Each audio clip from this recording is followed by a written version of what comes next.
ticketing, I remember at one time the warehouse, it was like an old warehouse, and they used to have a concrete floor. So they said, hey, if you bring a piece of carpet by a certain size, we'll give you 2 tickets to the next show. Well, I knew these people that worked for a carpeting company. They used to go to, like, people's homes that they just laid carpet in, and when they weren't there, or if they were brand-new homes that were being built, they'd rip all the carpet out and bring it over to Beaver Productions warehouse and say, hey, man, we got your carpet, and they had tickets for the whole year. Okay, well, I was remembering that Parents' Weekend. I didn't remember it as a Parents' Weekend, but that Albert King Allman Brothers concert she was talking about, I remember going to that, and as I recall, it was supposed to be Fever Tree was the headliner, and they backed out, or they canceled at the last minute. So Beaver gave you a choice of staying and just watching the Allman Brothers, whoever they were, and Albert King, or getting your money back and leaving.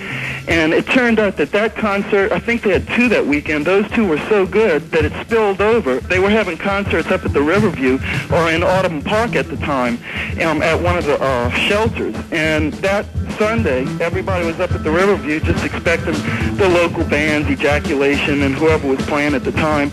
And turned out, here comes a U-Haul up there. The Allman Brothers had come out and played a couple of songs right up on the Cement Butterfly, up on the Riverview. So, I mean, that concert was so good at the warehouse that weekend that they couldn't quit. It spilled over to Sunday afternoon.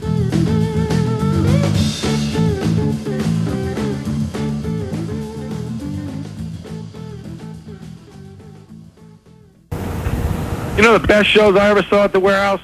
$2.50.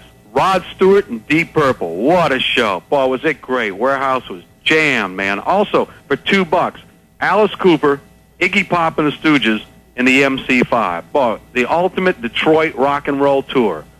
And I'd have to say probably The Who, because they played 2 nights at the warehouse when they were playing major halls across America. I understood that they didn't want to play. If they came to New Orleans, they didn't want to play anywhere but the warehouse, so they played 2 nights there.